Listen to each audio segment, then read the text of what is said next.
Hello, my name is Andries Knevel. I'm a theologian and a journalist with special focus on science and religion. And the main questions are, can a Christian be a scientist or can a scientist be a Christian? And my guest today is Professor Dr. Aart Nederveen. He is a physicist with a specialist view on MRI. Welcome, Professor. First question, are you married? Yes, I am. I'm a proud father. And together with my wife, we do have 7 children. And are they still at university, more or less? Yeah, well, actually, the youngest one is not yet at university. He is only 1.5 years old. Oh, no. But the oldest 2 are studying at Leiden University. Yeah. And also beta? No, not at all. Not at all? No, not at all. As far as I know, they do not really resemble me in that respect. Yeah. MR physicist. Is that the MRI we know? Yeah, actually, yeah. So that concerns the MRI machines that we know from the hospital are making lots of noise.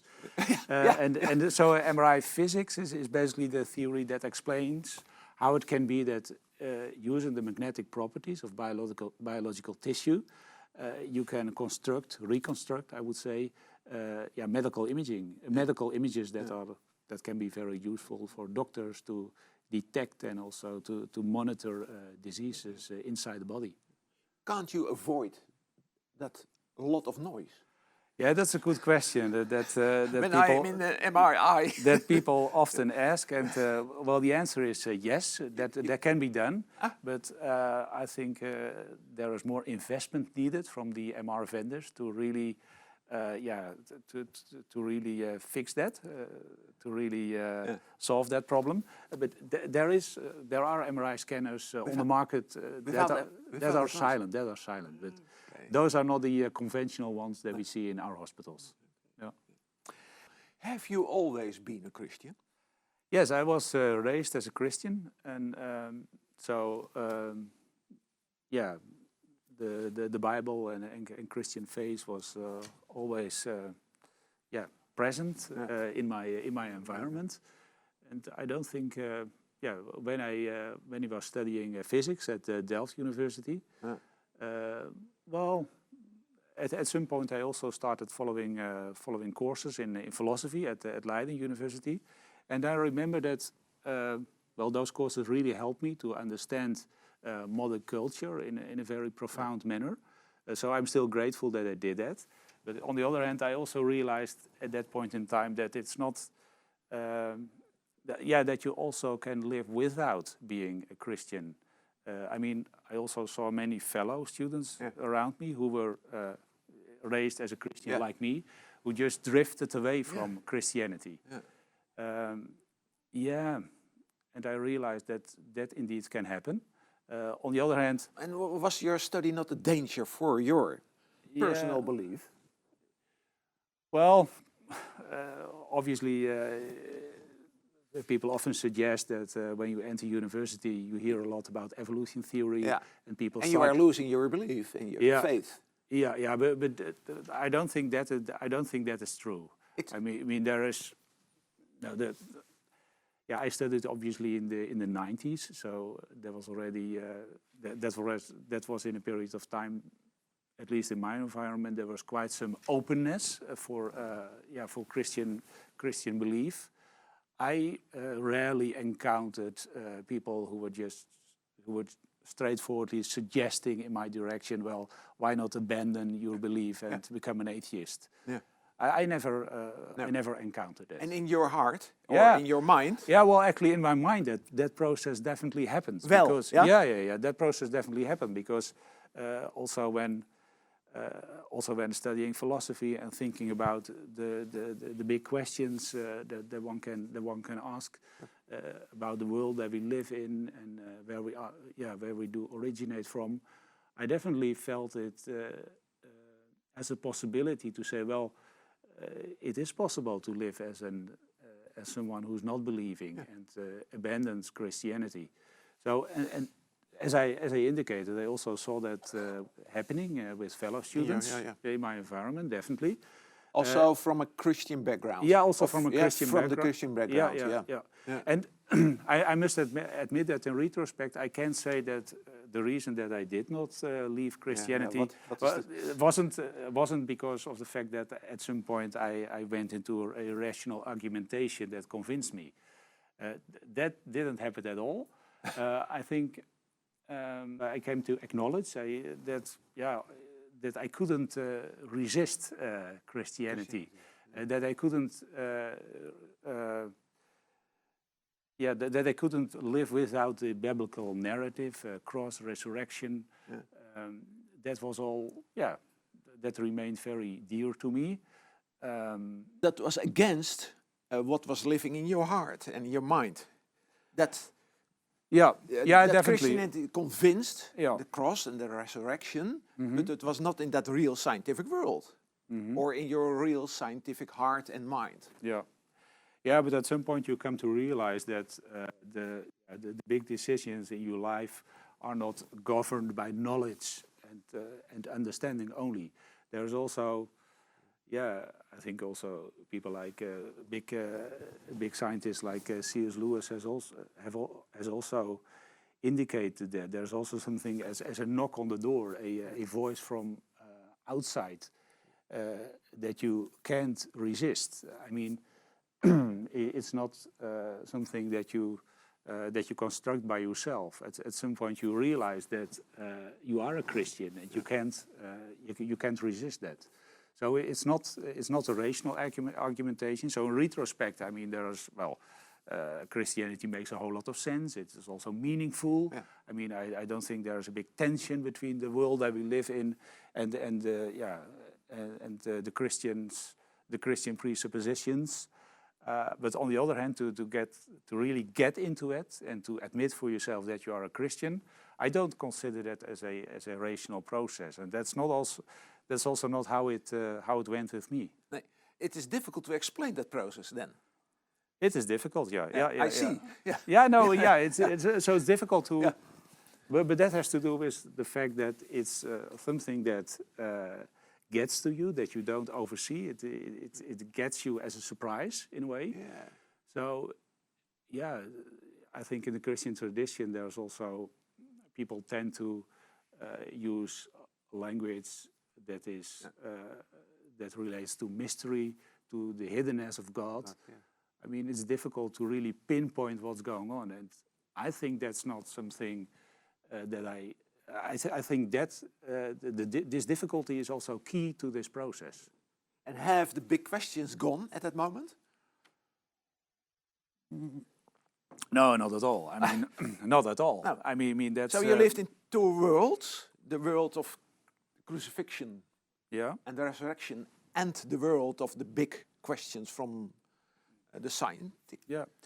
In my view, it's not a bad thing that a certain amount of tension, you may even name it conflict, that remains. I mean, I don't see that as a bad thing. Why not? Because we want a solution, to have a solution as Christians, and scientists. I'm not sure if it's correct to say that we need to have a solution. I mean, there can be a certain amount of uncertainty. I would call it brokenness in life. That also means that you don't have those, that you lack the overview of why Christianity makes sense, why you know for sure that it's true.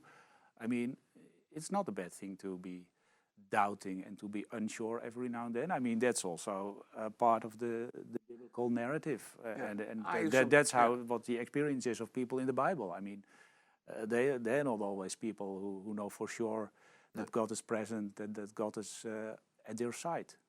Is God present in your scientific world or in your scientific work? The latter is definitely true. Is God acting in that world as He is in your personal life? I suppose. I think you are praying every day. Yeah, definitely. But you're mentioning prayer. I think that's an interesting example of what, of how you can understand what Christianity means and how there can be a tension between Christian belief and science, because I think this scientific worldview, and with this scientific worldview, I mean the idea that everything outside us is interconnected, is connected via cause and effect. So this causative, mechanistic world that is outside us. I mean that's really a very helpful assumption in modern science, in physics, also in my own field. Yeah. But on the other hand, this mechanistic worldview gets really into our hearts and minds, meaning that we do see that we also maybe see God as an actor in this world. So we quite easily also consider God as someone who does stuff in this world. Yeah. And when it comes to personal prayer, you can easily think, well, this should be something in which I'm asking God to do something in my life, to bring about stuff. Whereas I really believe that in the Christian tradition, personal prayer is way more. It's being in the presence of the triune God. It also shapes a reality that is different from the reality that we from a mechanistic standpoint think is real. So it also it should also change your imagination, bring you in a different world. But you are asking questions to God, I suppose. But not thinking, but not asking questions in the sense in a very human sense. Not God help me, God protect me today. I'm traveling to definitely I do the studio, so God protect me on the way. And then you think that He is acting in your personal life. I think. Definitely, I do believe that He is acting in my personal life, but at the same time I try to realize that I should avoid to fully understand that activity in terms, in two-dimensional terms, in terms that I would be able to understand as common interactions between agents, between people that I know. Yeah. So God acting in my world is always bigger than I can understand or imagine. And I think that is that realization is really key also for Christians, for Christian scientists, because I see it as a danger to not realize this, to bring this scientific worldview too much into all the habits and the way that you believe as a Christian. How do you, for yourself, combine science and religion in your day-to-day life as a scientist? I should avoid making this story obviously too big. In the first place, I try to be a Christian in my environment, and I think that is something that people also outside the scientific world and the scientific research can do. Yeah. So in a way, scientists are not really special there. But I think that that there's also a task for scientists, for Christian scientists, to be very cautious when it comes to the application of their knowledge. So on the one hand, we have this, we have our science, we have our knowledge, and we can understand what's going on in the universe. But in my case, I'm more into the human physiology. Yeah. So my scope is a little bit smaller. Small, yeah. So we really do have quite some knowledge, and this knowledge is growing every day on how exactly human physiology is working. And what I notice is that in the Western tradition of modern science, we quite hastily always jump to the utilization of the knowledge that we have, and that obviously has brought us lots of good in terms of in terms of progress, and in terms of medical knowledge, medical possibilities and devices that we have. So that's good. On the other hand, we also should realize there are quite some side effects. And the reason for that is that we, as I indicate, that we quite often too hastily jump to utilization without realizing that, reality, for instance, the human body, is really complex, and that there are many interrelated processes that we may not entirely oversee. And if we don't, and if we do not realize that, and we jump to utilization too fast, we may run into quite some issues and problems. And there are obviously examples indicating that we've been too fast. And I kind of, when I see that, I think that we should be more humble, show more humility when it comes to the application of our knowledge. So I really I'm setting one step further than I'm saying, more than only saying, well, we should be humble when it comes to the extent of our knowledge, meaning that we don't know everything, and we shouldn't be suggesting that we understand the entirety of everything. But I'd like to make one step further. We should also be humble in the application of our knowledge. So the tension between science and religion is, for you, is applications, is not the main question, can a Christian be a scientist? Yeah, that's true. I think the focus in your answer. Yeah, that's exactly it. I think that this tension that people, and this conflict between being a Christian and being a scientist can also become pretty abstract. In a sense that you're thinking about, well, how old can the universe be?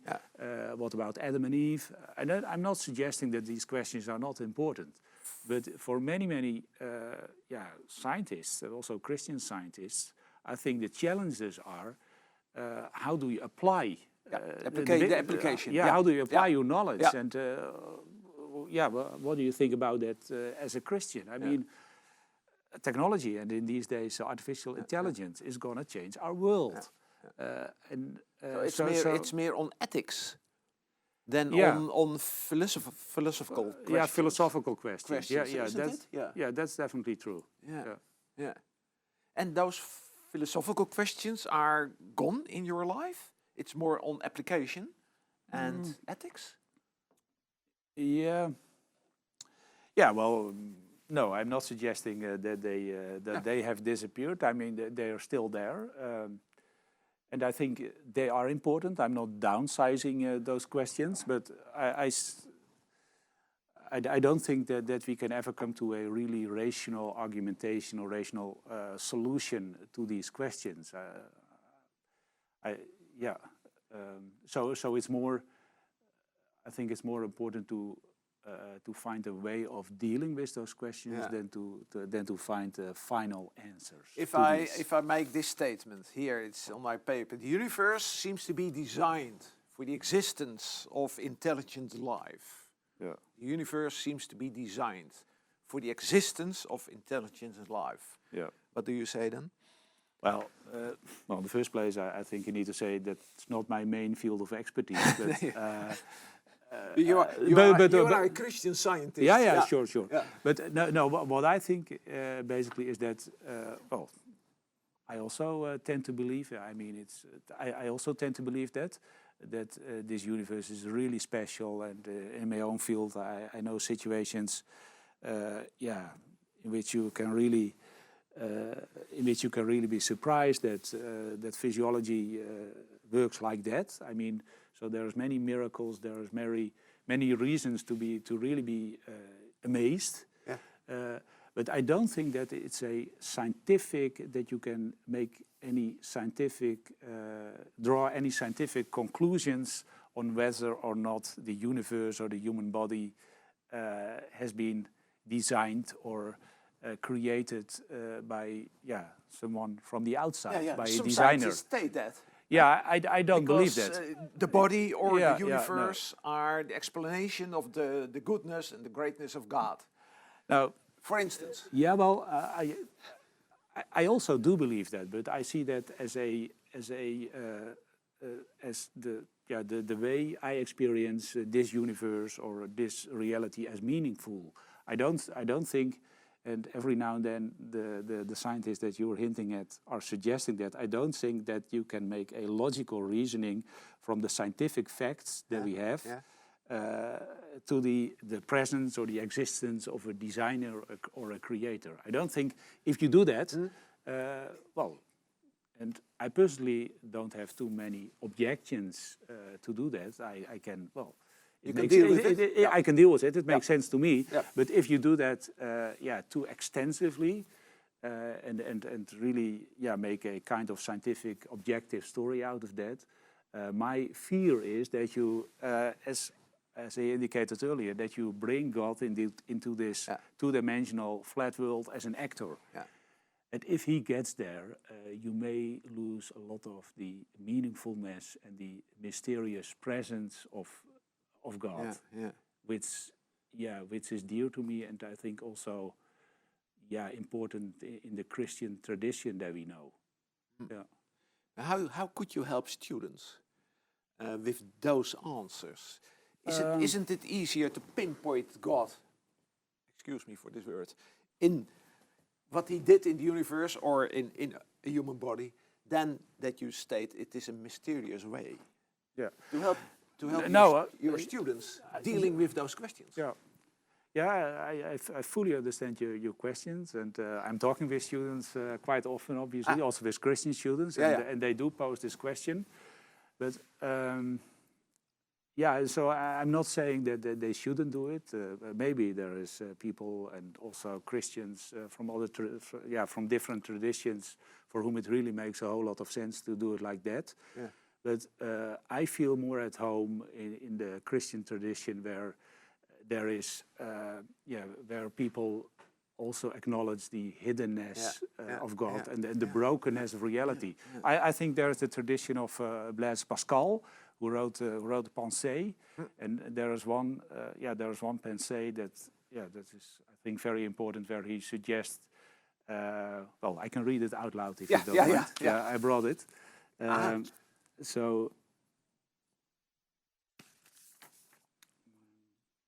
at in one of his Pensées, he states that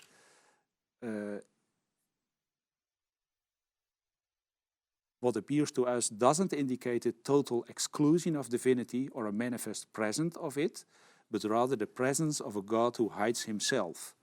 So that's what I believe. God is present, but he's present as a God who hides himself in reality. So you always need to say kind of two things at the same time. And that doesn't make it, I admit, that doesn't make it really easy.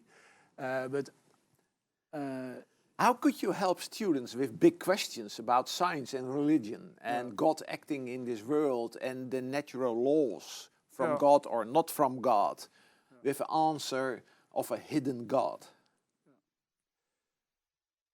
Now, well, exactly what Pascal is saying. A hidden God means still means that God is present in this world, but in a mysterious way, in a way that we cannot fully grasp, especially not with the scientific understanding that we have. So I would like to explain to students that if we want to stay close to God and to the Christian tradition, we also definitely need to acknowledge that there is a difference in the scientific language and the language that we need to use and that we need to use to talk about God. I'm not sure if I'm answering your questions, but I think it's really important. And I'm interested in the question how you deal with your students about those questions. I think there's also a real threat in apologetics that's getting too direct and too objective. I mean, at some point, people also. I know examples of people who were really into this apologetic narrative, and at some point realized that that it wasn't close to their hearts anymore, and they after a whole lot of apologetic activity, still abandoned Christianity. What is your fear on apologetics? My fear on apologetics, though I must admit that I've been reading Alistair McGrath's, John Lennox, Tom Wright. I mean, it's really helpful. Francis Collins, The Language of God. That is really helpful. And you did? Yeah, I like it. But my fear is that that we should avoid. Well, I'm now kind of repeating myself, that we should avoid talking about God as an actor, as someone present in the scientific world. So there is this materialistic world. There is Dijksterhuis, a famous historian, Dutch historian of science. Dijksterhuis, who wrote this important book called The Mechanization of the World Picture. The Mechanization of the World Picture. And he traces back this development starting in the Middle Ages, ending in the time of the scientific revolution, indicating that lots of the mysteriousness of reality disappeared because of the development of modern science, and that worldview has really gotten into our minds and hearts. Also Christians. Also Christians, so maybe that's my contribution to this discussion, and maybe others should develop apologetics further. I want to stress this point and make people aware of the fact that you can also, if you're fighting back, if you're fighting your enemy, you may want, if you then use the same weapons, you also the same lose language, the same weapons, you also lose something. So it can also be, not answering questions can also be wise at some point, or leaving questions or putting them aside. And can you live with the fact that some of those questions are gone in your life or are not answered by yourself or by other people? Can you live with that? Yeah, I do. I see. In my case, it even more connects me with the Christian tradition. I mean, there is. I also already mentioned Blaise Pascal. There is the tradition of mysticism in the Middle Ages, where there is a huge awareness of the hidden presence of God. We don't have to solve all the questions about science and religion. Yeah, that's my conviction. Definitely. Yeah, and we can live with the fact that we can't solve them. Yeah. But the enemy says, "Hey, you can't solve you can't answer our questions." Yeah, but that's it. But that's it. But I don't think that's a matter of being weak or not able to deal with those questions. I fully understand why people are asking questions, whether enemies, but also friends, and we can talk about that. And I'm not saying that there can also be good answers to wrong questions. I mean, I'm not saying that it's that entire discourse is nonsense. No. So what should be your advice to students now at universities dealing with science and religion? Well, in the first place, you should be a very good scientist. I mean, you should surprises me. No, you should be a very good scientist because, I didn't stress that too much so far, but obviously, being critical when it comes to application, being critical when it comes to the entire process of science, you can only be taken serious from the inside. Yeah. I mean, every now and then in the Netherlands, there's lots of, for instance, ministers, theologians being critical on modern science, but that doesn't impress me too much because they are outsiders.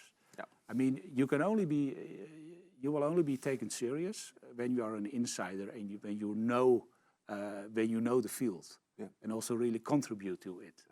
So, in the first place, when you start studying physics, I mean, I would advise to try to be very good at that, and because that's if you also want to contribute to this discussion, I mean you can do that if you are a moderate scientist. Well, you can do it. The first advice is be a good student. Yeah, be a good scientist. Yeah, be a good student and be a good scientist. I mean, and secondly, obviously, well. It's an interesting question. This really reminds me of my father, who also gave that advice at some point, saying on the one hand, you should know your field very good and develop as a student, and on the other hand, you should really you should also know the Christian tradition. So that, well, in my case, that still meant reading a lot of books, which I still do. I also remember that's something that John Stott at some point said to a famous theologian from England, from the UK. I was at a student conference when I was a student, and he was giving a lecture there. And I remember him saying that we should be loyal to both the world of the Bible, of the Christian tradition, and the world of the new world of the sciences. And well, I think that's definitely true.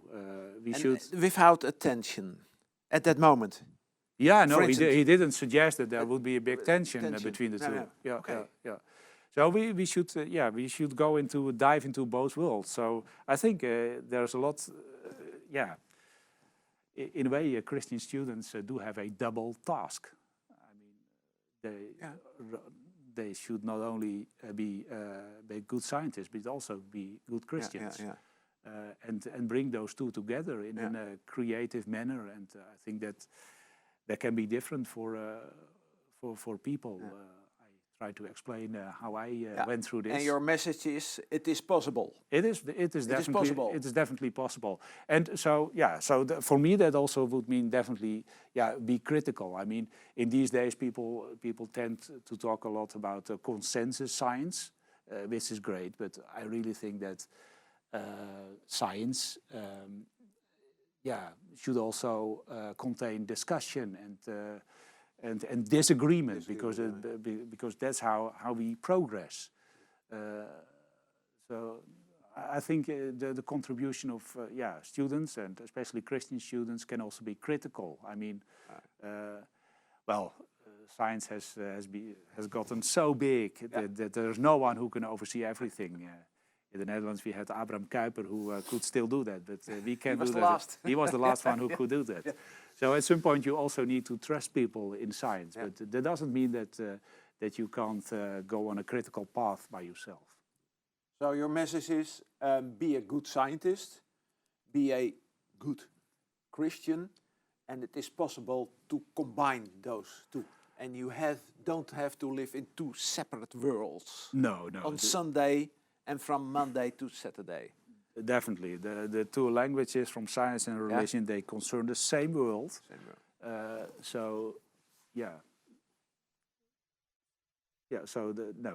don't see them as separated. Professor Nederveen, thank you for this talk.